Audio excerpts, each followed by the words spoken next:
Hi everyone and welcome to my YouTube channel MBA Pathshala. मेरे YouTube channel MBA पाठशाला में आप सभी लोगों का स्वागत है। और आज हमारा सेकंड सेशन है। ठीक है, हमारी जो सीरीज है, हमने जो एडवांस क्वेश्चंस की सीरीज लॉन्च करी है, उसका आज डे 2 है। सो डे 2 का कंटेंट स्टार्ट करने से पहले मैं आपको बताऊंगा, if you guys are targeting SNAP and NMAT, तो हम लोग एक बैच स्टार्ट हो रहा है। Batch starting from 25 July. तो आप लोग अगर स्नैप एनमेट को बहुत ही डेडिकेटेडली प्रिपरेशन करना चाहते हो तो आप लोग इस बैच में एनरोल कर सकते हो। ठीक है, एंड जो बैच का प्राइस है वो 7000 है। इस पे भी आई थिंक अभी एक कोड एप्लीकेबल हो जाएगा, सुपर 100, वो 100 लर्नर्स के लिए था। तो आप वो कूपन कोड लगा के 10% डिस्काउंट भी ले सकते हो। बढ़ते हैं आगे। एडवांस क्वेश्चंस की हमारी ये सीरीज है, इसमें हम लोग क्वांट के इंपॉर्टेंट क्वेश्चन डिस्कस कर रहे हैं। बट कई बार ऐसा होता है ना, जब हम लोग क्वेश्चंस की बात कर रहे होते हैं तो हमें कुछ क्वेश्चंस को समझने के लिए उनसे रिलेटेड किसी कॉन्सेप्ट को भी कवर करना होता है। मैंने आज की क्लास में 3 क्वेश्चंस लिए हैं और इन तीनों क्वेश्चंस में ना एक सिमिलर सा कॉन्सेप्ट यूज हो रहा है और बहुत ही इंपॉर्टेंट कॉन्सेप्ट है। ये वो क्वेश्चंस हैं जो बच्चे डाउट्स ग्रुप में इधर से उधर मतलब भेजते रहते हैं और उनको कोई एक सटीक सॉल्यूशन नहीं मिल पाता। एंड जब मैं क्लासेस में पढ़ा भी रहा होता हूं ना, तो मैं बच्चों को पता क्या बताता हूं कि भाई तू इस चीज का ना कॉन्सेप्ट समझ कि इसमें कॉन्सेप्ट क्या यूज हो रहा है। और अगर आप लोगों ने मेरे फ्री सेशंस भी देखे हैं यूट्यूब पे, तो जब मैंने आपको परसेंटेजेस और प्रॉफिट लॉस पढ़ाया था तो मैंने वहां पर बात की थी इंक्रीजिंग मल्टीप्लाइंग फैक्टर और डिक्रीजिंग मल्टीप्लाइंग फैक्टर की। क्या होता है वो मैं एक बार और आपको जल्दी से बता देता हूं। जैसे आप सभी को पता है, मान लो मेरी सैलरी 500 रुपीज है। ठीक है, मेरी सैलरी 500 रुपीज है और मेरी सैलरी मेरे बॉस ने 10% इंक्रीज करी। ठीक है, तो इंक्रीज होने के बाद मेरी सैलरी कितना हो जाएगी? तो इट्स लिटरली वेरी इजी। आप 500 को ना मल्टीप्लाई कर दो 10% के इंक्रीजिंग मल्टीप्लाइंग फैक्टर से, क्योंकि आपकी सैलरी इंक्रीज हो रही है। तो इंक्रीजिंग मल्टीप्लाइंग फैक्टर कैसे निकालते हैं वो भी बड़ा इजी है। सबसे पहले जो परसेंटेज है उसका फ्रैक्शन, इसका फ्रैक्शन होता है 1/10। इंक्रीजिंग मल्टीप्लाइंग फैक्टर निकालने के लिए आपको 1 में जितने परसेंटेज से आप उसको बढ़ा रहे हो उसका फ्रैक्शन ऐड करना होता है। तो 1 + 1/10 हो जाएगा 11/10। ये बन गया हमारे पास 10% का इंक्रीजिंग मल्टीप्लाइंग फैक्टर। अगर कभी भी आपको कोई चीज 10% इंक्रीज करनी है तो उस नंबर को 11/10 से मल्टीप्लाई कर दो, तो वो अपने आप ही 10% इंक्रीज हो जाएगी। अब अगर हम ट्रेडिशनली करते हैं तो 500 का 10% कितना होता है? 10% 1/10 ऑफ 500 विच इज आता 50, और ये हो जाता हमारे पास 550। तो 500 को अगर मुझे 10% इंक्रीज करके फाइनल वैल्यू पता लगानी है तो 10% का इंक्रीजिंग मल्टीप्लाइंग फैक्टर होता है 11/10। इसका 11/10 से मल्टीप्लाई कर दो, ये आ जाएगा 550। So after 10% increment 500 becomes 550। वहीं अगर मुझे डिक्रीज करना होता है तो मैं 500 का मल्टीप्लाई 10% के डिक्रीजिंग मल्टीप्लाइंग फैक्टर से कर दूंगा, तो ये 10% डिक्रीज हो जाएगा। ये डिक्रीजिंग मल्टीप्लाइंग फैक्टर क्या होता है? जैसे 1 में 1 से मैंने माइनस कर दिया जितना परसेंटेज मैं उसको डिक्रीज कर रहा हूं। It's literally very easy. Increase करते टाइम 1 में उस परसेंटेज का फ्रैक्शन ऐड करना होता है। इंक्रीज करते time this is the increasing multiplying factor of 10%। वहीं डिक्रीजिंग मल्टीप्लाइंग फैक्टर क्या होगा? 1 में जितने भी परसेंटेज से आप इंक्रीज कर रहे हो उसका फ्रैक्शन, अभी मैं 10% से डिक्रीज कर रहा हूं तो 10% का फ्रैक्शन होता है 1/10। 1 में से 1/10 माइनस कर दिया तो ये बन गया 9/10। तो 9/10 क्या है बच्चे? 9/10 is the decreasing multiplying factor of 10%। अगर मैं 500 का 9/10 से मल्टीप्लाई कर देता हूं तो ये बन जाएगा 450। क्या बन जाएगा? 450 बन जाएगा। इट मींस अगर आप 500 को 10% से डिक्रीज करते हो तो वैल्यू कितना बन जाएगी? 450 बन जाएगी। ठीक है, और यही से हमारी मतलब अगर आप ना पढ़ो, मतलब परसेंटेजेस प्रॉफिट लॉस डिस्काउंट की मेरी पूरी प्लेलिस्ट देखो, उसमें आप देखोगे मैंने इन चीजों को कैसे यूज किया है। क्योंकि बहुत सारे टीचर्स बता दो देते हैं कि यार परसेंटेज और फ्रैक्शन का यूज कैसे है, मतलब वो बता देते हैं कि 20% 1/5 होता है। ठीक है, 1/7 कितना होता है, 1/8 कितना होता है, बता दो, बट इनका यूज नहीं बता पाते वो। तो जब मैंने यूट्यूब पे भी पढ़ाया है या मैं अपनी पेड क्लास में पढ़ाता हूं तो मैं प्रॉपरली इनको यूज करता हूं और मैं कहता भी हूं बच्चों को कि देख यार मैं इन चीजों को बता रहा हूं और मैं भी इन चीजों को यूज करके भी दिखाऊंगा। ऐसा नहीं कि मैं सिर्फ ऐसे ही बता देता हूं। तो हमें जो चीज पढ़ाई जाती है ना उसको यूज भी करना चाहिए। ये नहीं कि हमने पढ़ लिया और हम इंप्लीमेंट कोई और से तरीके कर रहे हैं, तो ऐसे तो फिर आप तरीके यूज करते रह जाओगे पूरी प्रिपरेशन में। ठीक है, अब यार एक चीज मैं आपको और बताता हूं, अब ये इंक्रीजिंग मल्टीप्लाइंग फैक्टर को मैं आईएमएफ से बोल देता हूं और डिक्रीजिंग मल्टीप्लाइंग फैक्टर में डीएमएफ से बोल देता हूं। इनका यूज सिर्फ परसेंटेजेस में ही नहीं है, इनका यूज प्रॉफिट लॉस डिस्काउंट में भी है, इनका यूज प्रॉफिट लॉस डिस्काउंट में भी है।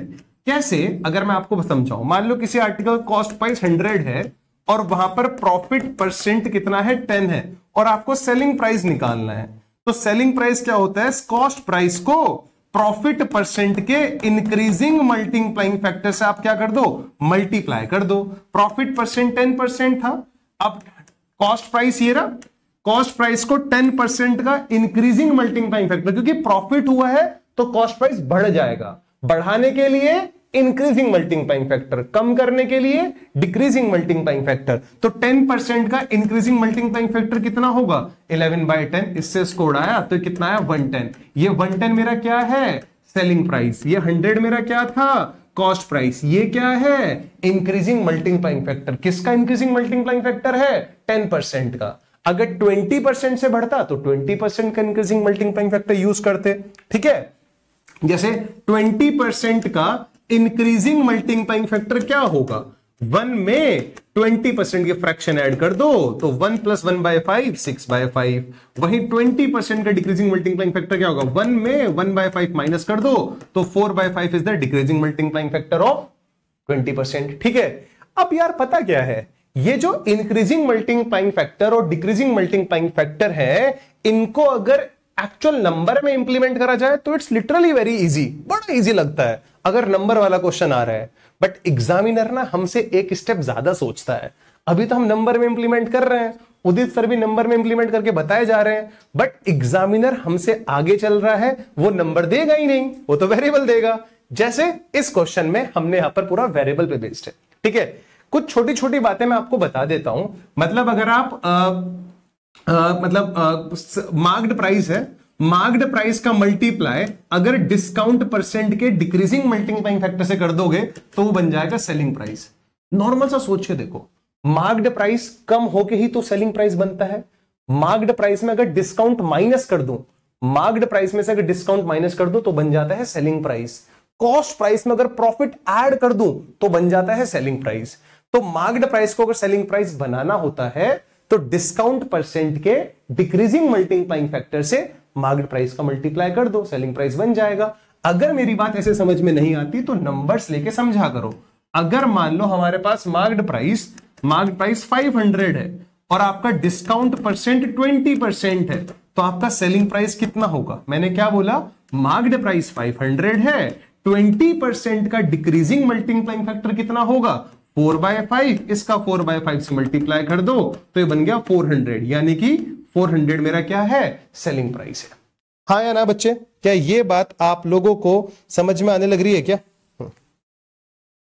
ठीक है। हाँ, यहां तक की बात आपको क्लियर होंगी तो मैं अब आगे बढ़ता हूं। यही चीज हमें क्वेश्चंस में इंप्लीमेंट करनी है। देखो जो मैंने अभी तक बताया ये थोड़ी सी थ्योरी थी जो इन क्वेश्चंस को समझने में आपकी बहुत ज्यादा हेल्प करेगी, क्योंकि मुझे नहीं पता यार कि किसने कितनी चीजें पढ़ी हुई हैं। फिर भी मैं आपको सजेस्ट करूंगा आप प्रॉफिट लॉस डिस्काउंट की पूरी प्लेलिस्ट देख लो। इस वीडियो के डिस्क्रिप्शन में पूरी अरिथमेटिक का प्लेलिस्ट का लिंक एडेड है, उसी में आपको परसेंटेजेस प्रॉफिट लॉस की पूरी सीरीज मिल जाएगी सेशंस की, वो देख के अपने कॉन्सेप्ट्स क्लियर करो।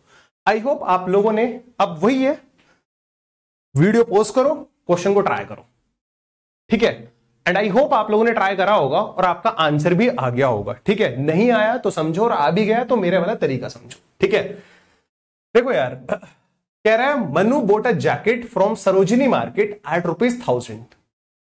एक जैकेट उसने खरीदी 1000 रुपीज की and marked up it's price by P%।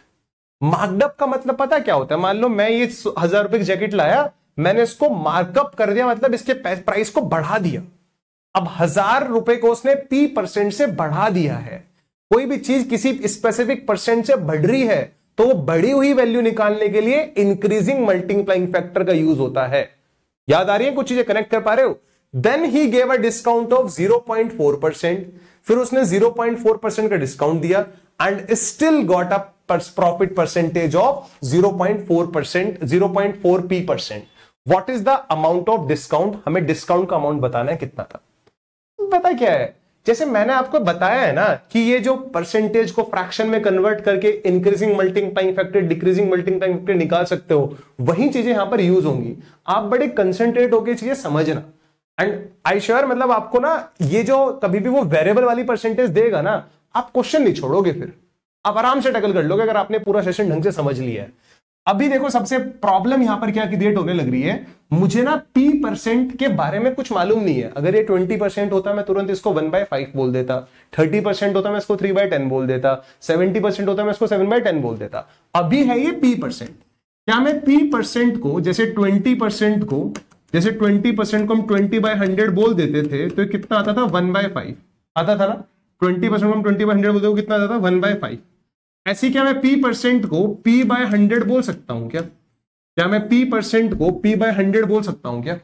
अपनी कैलकुलेशन को और इजी करने के लिए आज मैंने इस P/100 को ही एक वेरिएबल x से लेट कर लिया। मतलब कहीं भी मुझे P/100 नहीं लिखूंगा मैं। P/100 किसके इक्वल है? x के इक्वल है। ये P/100 किसकी परसेंटेज फ्रैक्शन है? P% की फ्रैक्शन है। कैलकुलेशन इजी होती है सब करने से, ठीक है। कल को कहीं पे P% दिखाई देगा विच इज P/100, उसको हम क्या बोल रहे हैं? x बोल रहे हैं। चलो 1000 रुपीज का जैकेट उसने लिया था, अब इसने उसको कितने परसेंटेज से बढ़ाया? P% से बढ़ाया। तो here we will use the increasing multiplying factor of P%। P% की फ्रैक्शन होती है P/100 जिसको मैं बोल रहा हूं x। इंक्रीजिंग मल्टीप्लाइंग फैक्टर कैसे निकल आता है? 1 में उस स्पेसिफिक परसेंटेज का फ्रैक्शन ऐड कर दो। तो 1000 को बढ़ाया P% से 1000, 1 प्लस P% का फ्रैक्शन कितना होता है? P/100 जिसको मैं क्या बोल रहा हूं x। तो ये हो गया बढ़ के, ये उसका मार्क्ड प्राइस आ गया। 1000 पे उसने खुद लिया, अब इसको इतना बढ़ाया, ये आ गया marked price. Discount is always calculated on marked price. Discount कितना दिया? 0.4 P% का। अच्छा एक मजे की बात आपको और बताता हूं। जैसे मान लो अगर मैं बोल रहा हूं कि यार जो P% की फ्रैक्शन है उसको मैं x से डिनोट कर रहा हूं, तो 2P% की फ्रैक्शन कितनी होगी? 2P% की फ्रैक्शन होगी 2x।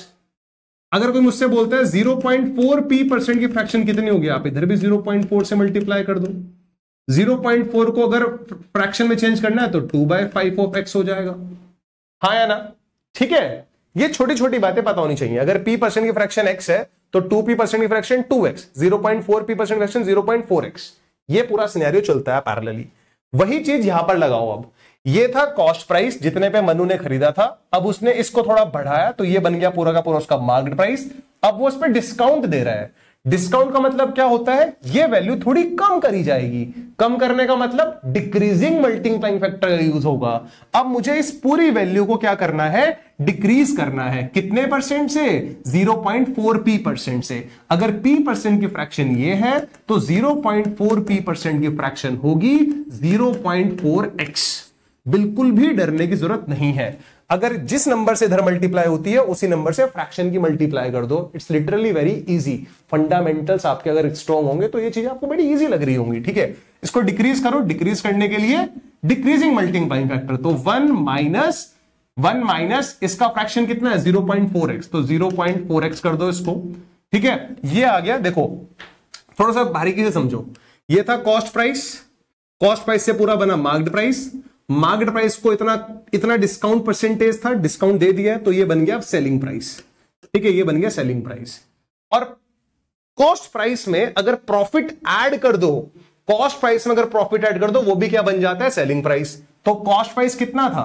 कॉस्ट प्राइस कितना? 1000 ही तो था कॉस्ट प्राइस। मनु तो 1000 का खरीद के लाया था ना, और मनु को प्रॉफिट कितना होने लग रहा है? 0.4 P% का। तो इसका मल्टीप्लाई कर दो इंक्रीजिंग मल्टीप्लाइंग फैक्टर से। याद आ रहा है कुछ? याद आ रहा है कुछ? अगर मार्क प्राइस इतना है तो डिस्काउंट कॉस्ट प्राइस वाला एग्जांपल होता है। ये रहा कॉस्ट प्राइस को अगर सेलिंग प्राइस में चेंज करना है तो कॉस्ट प्राइस का मल्टीप्लाई प्रॉफिट परसेंट के इंक्रीजिंग मल्टीप्लाइंग फैक्टर से कर दो, जो यहां पर करके दिखाया था। तो सिमिलरली 0.4 P% का फ्रैक्शन कितना होता है? 0.4x। तो 1 प्लस 0.4x से मल्टीप्लाई कर दिया इसका।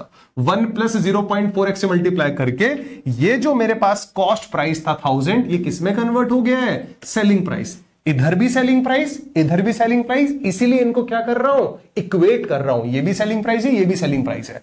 अब जरा ध्यान से देखो, ठीक है, ध्यान से देखना।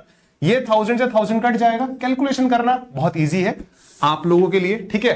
0.4 को ना मैं फ्रैक्शन में लिख रहा हूं आज 2/5, तुम घबराना मत।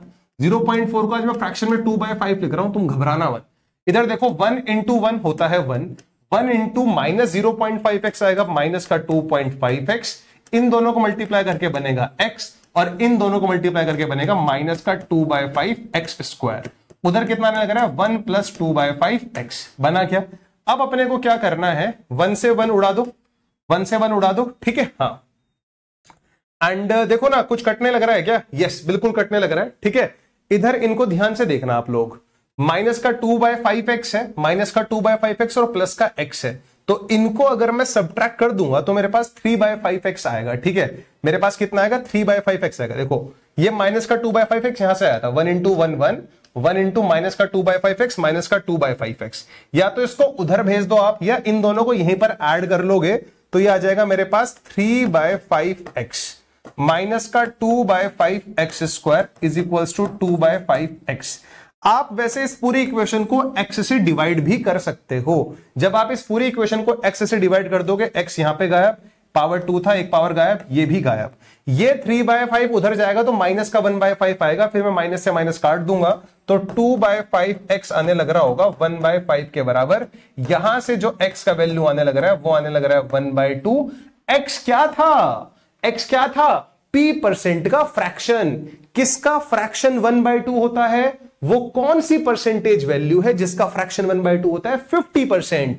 यानी कि मैंने p% के फ्रैक्शन को p/100 बोला था, उसको मैंने x लेट किया था। आज x का वैल्यू कितना आने लग रहा है 1/2। अगर मैं यहां पे x का वैल्यू 1/2 पुट कर देता हूं तो यहां से मेरे पास p का वैल्यू आएगा 50, यानी कि वो p का वैल्यू कितना था 50% था। अब अगर मेरे पास p निकल गया तो मुझसे वो कुछ भी पूछ ले, मैं सारी की सारी चीजें निकाल सकता हूं। बच्चे ये वो क्वेश्चन है जिनको देख के बच्चा डरता है, मॉक टेस्ट में गलत कर देता है, उसको नहीं समझ में आता कि p% को मैं कैसे डिनोट करूं। तो मैंने ऐसे ही पढ़ाया है, मैंने तो नंबर वाली चीजों में भी ऐसे यूज किया है, मैं अब भी ऐसे यूज कर रहा हूं इनको। एक लाइन में क्वेश्चन खत्म था, आप देखो एक लाइन में, अरे एक लाइन पे मैंने इसको पूरा समेट दिया। उसके बाद कैलकुलेशन तो क्लास 7 का बच्चा भी कर लेता है। कैलकुलेशन में तो हमारी कमांड होनी चाहिए ना यार, ठीक है। कैलकुलेशन ही करनी है फिर तो क्वांटिटी छोड़ दो, ठीक है। ये तो उसके बाद कैलकुलेशन थी। मैं कह रहा हूं चलो अगर ये x से x आज ना भी कटता तो ज्यादा से ज्यादा क्या हो जाता, क्वाड्रेटिक बनती। क्वाड्रेटिक इक्वेशन तो मेरे यहां पूरा चैप्टर है, मैं क्वाड्रेटिक इक्वेशन देख के रूट्स बता देता हूं, उसके रूट्स कितने होंगे, ठीक है। p का वैल्यू 50% आया। अब देखो उसने हमसे पूछा क्या है, अमाउंट ऑफ डिस्काउंट। एंड बच्चे वन मोर थिंग, ये क्वेश्चन टीटा भी आ सकता है, ऐसा भी हो सकता है कि इसके ऑप्शंस ना आए। हमसे अमाउंट ऑफ डिस्काउंट पूछा जा रहा है।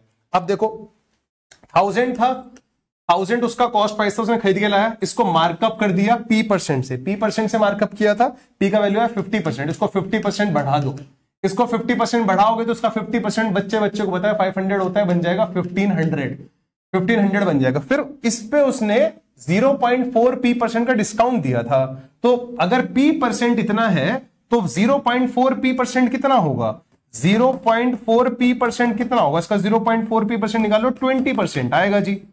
मतलब अगर आपने इधर 0.4 से मल्टीप्लाई करा तो इधर भी 0.4 से मल्टीप्लाई करोगे तो 20% आएगा। तो 20% का डिस्काउंट दे दो। इस पर अगर मैं 20% का डिस्काउंट दूंगा, देखो ये था कॉस्ट प्राइस, ये था मार्केट प्राइस, 20% का डिस्काउंट दिया तो ये बन जाएगा 1200। भाई 1500 की चीज को 1200 को बनाया, डिस्काउंट कितना देने लग रहे हो, 300 का डिस्काउंट देने लग रहे हो। उसने मुझसे पूछा भी क्या है, अमाउंट ऑफ डिस्काउंट पूछा है, यानी कि कितना आएगा इसका आंसर 300 आएगा, यानी कि कितना आएगा इसका आंसर 300 आएगा। ये बात आप लोगों को समझ में आने लग रही है क्या, ठीक है। हाँ, ये बात आप लोगों को समझ में आने लग रही है क्या, ये बताओ जरा, ठीक है। आई होप ये बातें आप लोगों को बड़ी क्लियरली समझ में आने लग रही होंगी।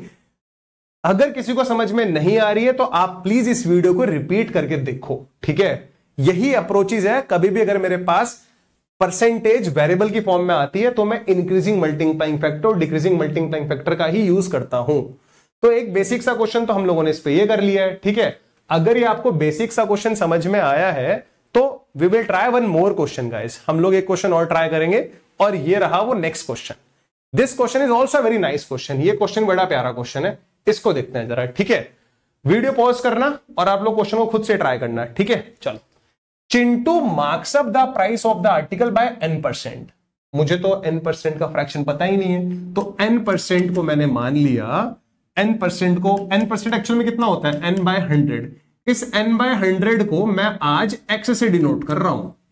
n/100 थोड़ा कॉम्प्लिकेटेड कर देगा ना मेरी कैलकुलेशन को, तो मैंने n/100 को x मान लिया। मतलब सीधा सीधा बोलूं तो n% की फ्रैक्शन x है। यहां पर मुझे दिखाई दे रहा है 2n% भी यूज हो रहा है, 3n% भी यूज हो रहा है। अगर n% की फ्रैक्शन x है तो 2n% की फ्रैक्शन होगी 2x और 3n% की फ्रैक्शन होगी 3x। मुझे नहीं लगता कि इतना काम करने में आपको कोई दिक्कत होनी चाहिए। अब आगे क्या बोला जा रहा है, Chintu marks up the price of the article by n%। Chintu ने किसी आर्टिकल के प्राइस को मार्कअप किया। मार्कअप मतलब होता है बढ़ाना, बढ़ाया है। तो किसको बढ़ाया हुआ, कॉस्ट प्राइस को। तो मान लेते हैं उसका जो कॉस्ट प्राइस है वो सीपी मान लो, कॉस्ट प्राइस को सीपी मान लो। तो मान लो कॉस्ट प्राइस कितना है, कॉस्ट सीपी। इसको n% बढ़ाया तो n% का इंक्रीजिंग मल्टीप्लाइंग फैक्टर, n% का इंक्रीजिंग मल्टीप्लाइंग फैक्टर कैसे निकलेगा, 1 में n% का फ्रैक्शन ऐड करके। तो इसका मल्टीप्लाई कर दिया n% के इंक्रीजिंग मल्टीप्लाइंग फैक्टर से, ये बन गया। Then offer a discount of n%। अब इसने इस पे n% का ही डिस्काउंट दे दिया। डिस्काउंट का मतलब होता है वैल्यू कम करना। अब इसको n% के डिक्रीजिंग मल्टीप्लाइंग फैक्टर से मल्टीप्लाई कर दो। तो n% का इंक्रीजिंग मल्टीप्लाइंग फैक्टर ये था 1 + x, तो डिक्रीजिंग मल्टीप्लाइंग फैक्टर में क्या आता है 1 माइनस n% के फ्रैक्शन x है, ये रहा।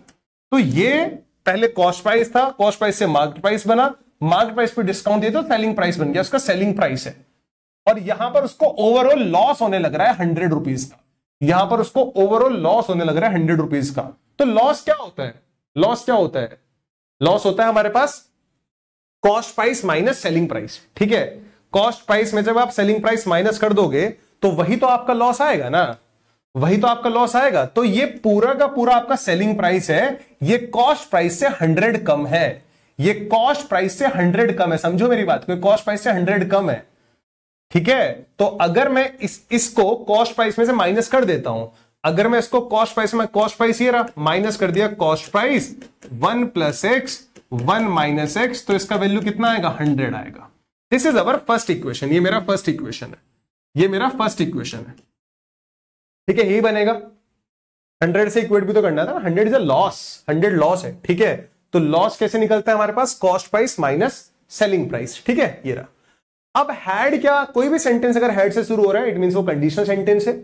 Had he marked up the price of the article 3n% and provided a discount of 2n%, he would have made a loss of 300। अगर वो अपने आर्टिकल को 3n% से बढ़ाता और 2n% का डिस्काउंट देता तब उसका लॉस होता 300 का, होता तब भी उसका लॉस, बट कितना होता 300 का होता। ठीक है, तो मैं अब सीधा सीधा निकालूंगा लॉस, मुझे पता है cost price minus selling price होता है। ठीक है, तो कॉस्ट प्राइस माइनस सेकंड वाले केस का सेलिंग प्राइस, देखो कॉस्ट प्राइस का मल्टीप्लाई करो पहले इंक्रीजिंग मल्टीप्लाइंग फैक्टर से, क्योंकि उसने कॉस्ट प्राइस को मार्कअप किया था कितने से 3n% से, 3n% का फ्रैक्शन 3x, फ्रैक्शन का यूज होता है इंक्रीजिंग मल्टीप्लाइंग फैक्टर में, तो ये हो गया 1 + 3x। तो कॉस्ट प्राइस से बन गया मार्क प्राइस। अब इस पर डिस्काउंट दे दो 2n% का, 2n% की फ्रैक्शन कितनी होती है 2x, डिस्काउंट परसेंट मतलब वैल्यू कम होना, वैल्यू कम होना तो डिक्रीजिंग मल्टीप्लाइंग फैक्टर, किसी भी परसेंटेज का डिक्रीजिंग मल्टीप्लाइंग फैक्टर क्या होगा 1 minus fraction of that percentage, यानी कि 1 - 2x। ठीक है, ये कॉस्ट प्राइस है, ये सेलिंग प्राइस है। कॉस्ट प्राइस में से अगर सेलिंग प्राइस माइनस कर दोगे तो आएगा लॉस, जो कि यहां पे दिया हुआ है 300। बताइए जरा, क्या यहां तक की बातें आप लोगों को समझ में आने लग रही हैं क्या? क्या यहां तक की बातें आप लोगों को समझ में आने लग रही हैं क्या? ये दोनों इक्वेशंस मैंने कैसे बनाई? बोल रहा है how much profit will he earn if he marks up article by 2n% and provides a discount of n%। ये क्वेश्चन ना बिना कॉस्ट प्राइस निकाले कैसे कर लोगे? क्योंकि भाई जो प्रॉफिट होता है वो तो कॉस्ट प्राइस पे ही डिपेंड करता है ना, कितना प्रॉफिट हुआ है। हमसे वही पूछ रहा है how much profit will he earn, उसका प्रॉफिट कितना अर्न करेगा वो if he marks up article by 2n% and provide a discount of n%। तो n भी निकालना है, कॉस्ट प्राइस भी निकालना है, दोनों चीज निकालनी, निकाल लेंगे, डोंट वरी। ठीक है, ये दो इक्वेशंस बन गई। अगर मुझे x का वैल्यू पता लग जाए ना, तो x क्या है n% की फ्रैक्शन, तो वहां से n पता लग जाएगा। x निकालना मेरा प्राइमरी मोटिव है। मैंने इन दोनों इक्वेशंस में से कॉस्ट प्राइस को कॉमन लिया। अगर मैंने कॉस्ट प्राइस कॉमन लिया और मैं डिवाइड कर रहा हूं इन दोनों इक्वेशंस को, कॉस्ट प्राइस कॉमन लेके इन दोनों इक्वेशंस को डिवाइड कर दो। कॉस्ट प्राइस अगर कॉमन ले ले तो बाहर कॉस्ट प्राइस आ गया, अंदर आ जाएगा 1 minus 1 plus x 1 minus x हो जाएगा मेरे पास 1 स्क्वायर माइनस एक्स स्क्वायर, ए स्क्वायर माइनस बी स्क्वायर, ए प्लस बी ए माइनस बी होता है, तो 1 का स्क्वायर 1 माइनस एक्स का स्क्वायर माइनस स्क्वायर, ये बना। नीचे कितना बनने लग रहा है, कॉस्ट प्राइस कॉमन ले लो, ठीक है, यहां पर आएगा मेरे पास 1 अगेन, एंड यहां पर आ जाएगा देखो 1 इंटू 1, 1 इंटू 1 1 होता है, 1 इंटू माइनस का 2x माइनस का 2x प्लस का 3x, तो प्लस का x बचेगा और आ जाएगा मेरे पास माइनस का 6x स्क्वायर। ये ब्रैकेट बंद कर दो यहां पर, और इधर आ जाएगा मेरे पास 1/3, 100/300 तो 1/3 होता है ना। कॉस्ट प्राइस से कॉस्ट प्राइस काट दो, कोई दिक्कत परेशानी नहीं होनी चाहिए आप लोगों को। ये बनने लग रहा है, इसको मैं क्रॉस मल्टीप्लाई करके सॉल्व कर लूंगा, मेरे लिए कोई बड़ी बात नहीं है। अब जरा ध्यान से देखो, इसको सॉल्व करना है, क्रॉस मल्टीप्लाई करेंगे, डोंट वरी, ठीक है। देखो 1 है माइनस 1 का स्क्वायर 1, तो ये तो कट जाएगा, माइनस माइनस प्लस ऊपर बनेगा मेरे पास एक्स स्क्वायर। कैलकुलेशन करना क्लास 7th के बच्चे का काम है, याद है ना, ठीक है। Again 1 minus 1, 1 minus 1 0, minus x तो आएगा माइनस एक्स, ठीक है, माइनस एक्स आया, फिर माइनस माइनस प्लस, प्लस का 6x स्क्वायर आया, एंड इसका वैल्यू कितना है 1/3 है। हमने x कॉमन ले लिया ऊपर नीचे से, तो x कट भी जाएगा, कॉमन लेके x काटेंगे तो x की पावर गायब, इधर से x की जगह -1 बचेगा, इधर से भी कट जाएगा, तो ये आने लग रहा है x अपॉन, ये आने लग रहा है x अपॉन -1 प्लस 6x का वैल्यू आने लग रहा है 1/3, क्रॉस मल्टीप्लाई करा तो आया 3x is equal to -1 plus का 6x। आया या नहीं, जल्दी बताओ, ठीक है। हाँ, क्या यही आने लग रहा है? इसको मैं इधर ले जाऊंगा तो माइनस का 3x आएगा, माइनस से माइनस कट जाएगा, तो x का वैल्यू यहां से आएगा 1/3, x का वैल्यू आएगा यहां से 1/3, the value of x is 1/3, the value of x is 1/3, हाँ है ना, the value of x is 1/3, यहां से x का वैल्यू आने लग रहा है 1/3। अगर मुझे x पता लग गया है कि x कितना था, अगर मुझे x के बारे में पता लग चुका है कि x कितना था, क्योंकि x was the fraction of n%, 1/3 किसकी फ्रैक्शन होती है, 33.33% की, यानी कि n का वैल्यू कितना आ गया है 33.33%, क्योंकि इसी की फ्रैक्शन को हमने x माना था और x का वैल्यू आया 1/3, यानी कि परसेंटेज कितना था 33.33%। कॉस्ट प्राइस भी निकालते हैं गाइस, कोई टेंशन लेने की जरूरत नहीं है, मैं यहीं से कॉस्ट, इसी इक्वेशन, एक आधी इक्वेशन का यूज करके कॉस्ट प्राइस निकाल लूंगा। याद करो, अगर मैं इक्वेशन 1 में से कॉस्ट प्राइस को कॉमन ले लेता हूं, इक्वेशन 1 में से अगर मैं कॉस्ट प्राइस को कॉमन ले लेता हूं, तो मेरे पास अंदर बचने लग रहा था 1 minus 1 square minus x square, और इसका वैल्यू आने लग रहा था 100, यही आ रहा था ना। अगर मैं ऊपर पहले वाले इक्वेशन में कॉस्ट प्राइस को कॉमन ले लिया हूं, तो यहां बचेगा 1, और यहां पर 1 प्लस एक्स 1 माइनस एक्स होता है 1 स्क्वायर माइनस एक्स स्क्वायर, ये किसके बराबर है 100 के। क्या मैंने यही लिखा है? आज मुझे क्या आपको पता है, देखो cost price as it is, ये 1 से 1 कट गया था, minus minus plus x square आया था, इसका वैल्यू कितना आता है 100। क्या आज हमें x का वैल्यू पता है? बिल्कुल पता है। x का वैल्यू कितना था 1/3, उसका स्क्वायर कितना हो गया 1/9, तो 1/9 का मल्टीप्लाई 100 से होगा, तो कॉस्ट प्राइस आ गया 900। आ गया, कॉस्ट प्राइस भी मालूम है, n% भी मालूम है, अब तो वो मुझसे कुछ भी पूछ ले, मैं खुला हूं अब, ठीक है, अब वो मुझे नहीं बांध सकता यहां पे, ठीक है। कॉस्ट प्राइस 900 है और n वैल्यू कितना है 33.33%। अब देखो पूछा क्या है, how much profit will he earn, वो कितना प्रॉफिट अर्न करेगा अगर वो अपने आर्टिकल को 2n% से बढ़ा दे। तो कॉस्ट प्राइस कितना है 900, इसको 2n% बढ़ा दो, तो अगर n% मेरे पास 33.33% है, तो 2n% कितना होगा 66.66%। इसकी फ्रैक्शन कितनी होती है 2/3, बढ़ाना मतलब इंक्रीजिंग मल्टीप्लाइंग फैक्टर किसका 2n% का, तो ये हो जाएगा 1 + 2/3। हो गया क्या?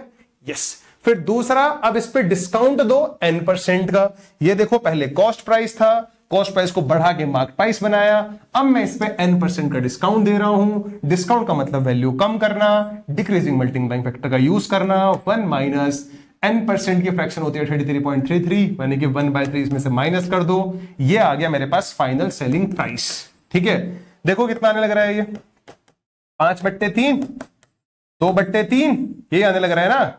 यस, 3 3 9 100 आएगा, 500 × 2 1000, तो ये आने लग रहा है 1000।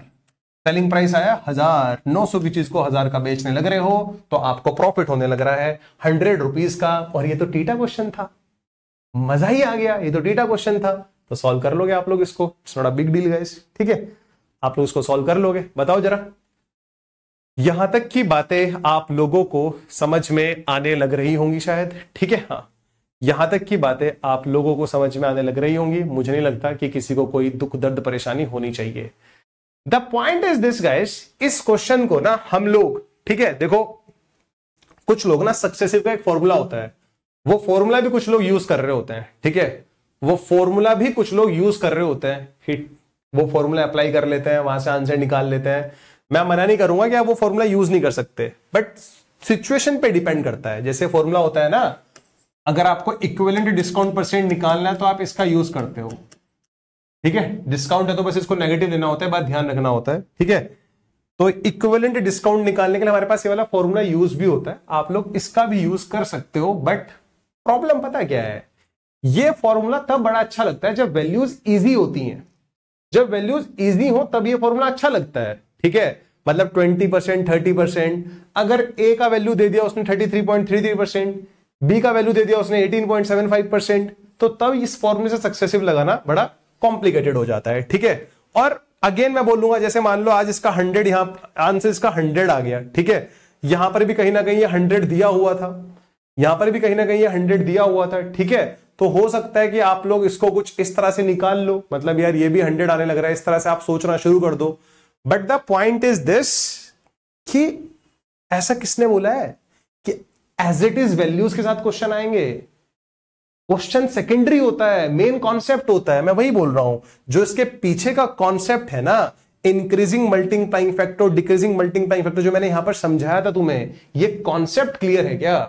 अगर ये कॉन्सेप्ट क्लियर है फिर तो वो क्वेश्चन कैसा भी आ जाए फिर नहीं हम रुक सकते हैं, ठीक है। क्वेश्चन वो होना चाहिए बस आपका, ठीक है। हाँ, कॉन्सेप्ट क्लैरिटी बहुत ज्यादा जरूरी है। मैं इसलिए बोलता हूं कि कॉन्सेप्चुअल कंटेंट रीड करो।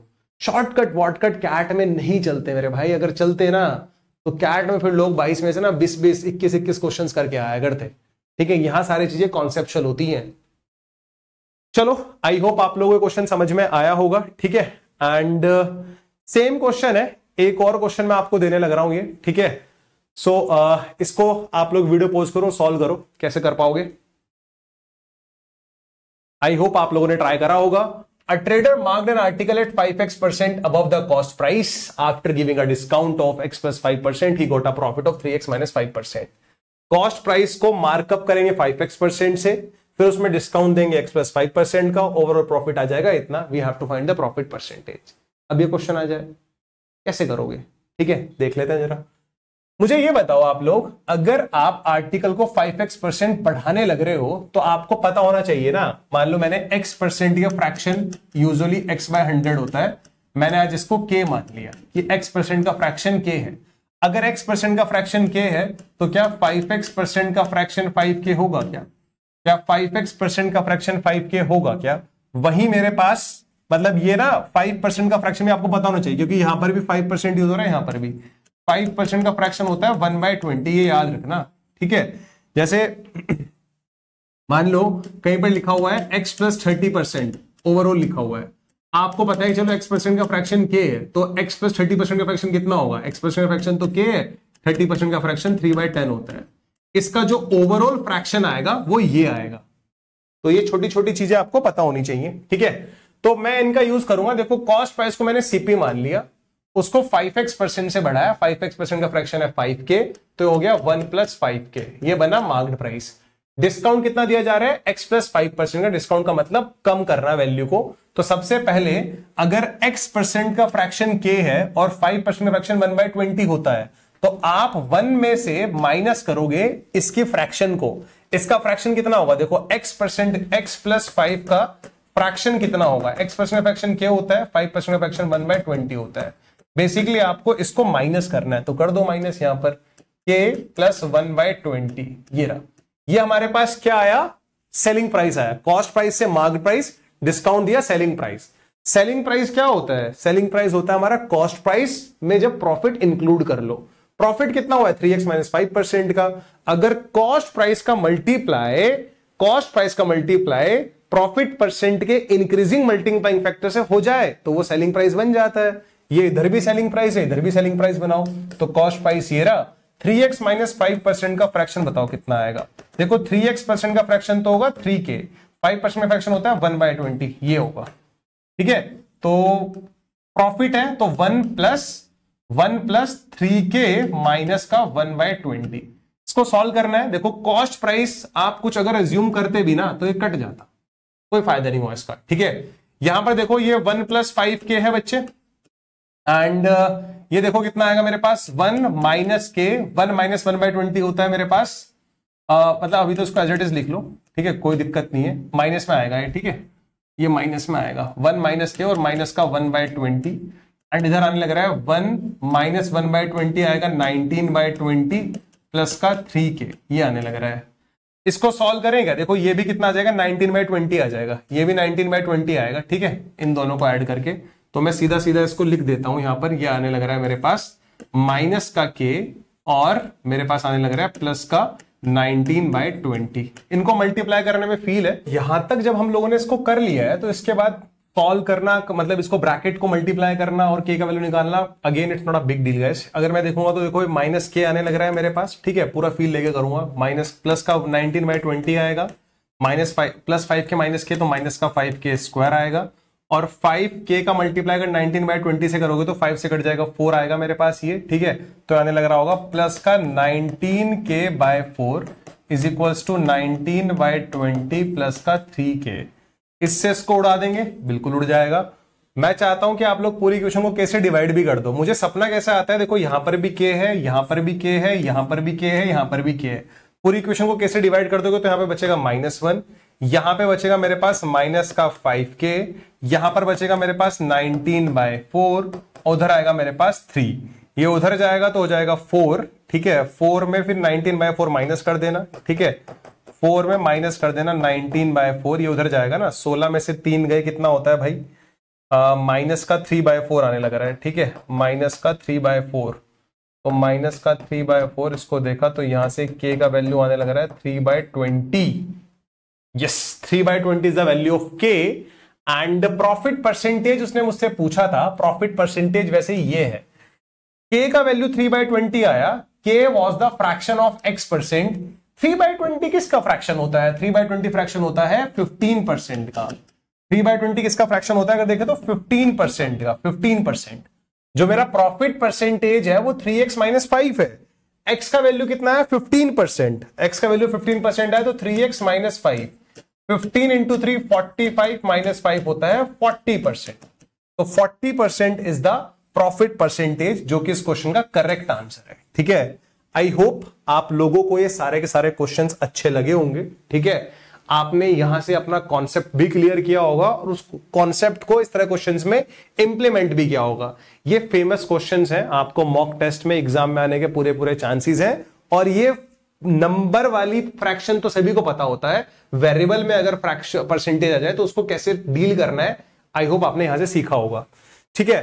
तो नेक्स्ट वीडियो में और 3 क्वेश्चन हम लोग ट्राई करेंगे, ठीक है। बहुत जल्दी ना हम लोग अपना जो हमारा MBA पाठशाला का ऐप है, हमारा एंड्रॉइड ऐप है और हमारा iOS ऐप है, उस पे भी हम लोग अपनी फ्री क्लासेस स्टार्ट करने वाले हैं, क्वांट की भी, LRDA की भी, वर्बल की भी, तो उसके बारे में भी मैं आप लोगों को इन्फॉर्म करूंगा, ठीक है।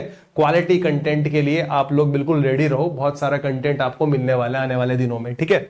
चले गाइस, मिलते हैं फिर नेक्स्ट सेशन में। अगर आप लोग कैट 2024 की तैयारी करना चाहते हो तो आप लोग हमारा चाणक्य बैच भी ज्वाइन कर सकते हो, जो कि मई में स्टार्ट हुआ था, ठीक है। We will cover the syllabus of this batch by mid of October, क्योंकि टाइम लगता है सिलेबस कराने में, and you will get everything. CAT की प्रिपरेशन के साथ आपको इसमें ओमेट्स की प्रिपरेशन भी मिलेगी, ठीक है। चलो गाइस, एंड ये कूपन कोड अभी भी वैलिड है, आप लोग इस कूपन कोड को एंजॉय कर सकते हो to get 15% discount on any of the courses, ठीक है। Bye guys, have a nice day, bye.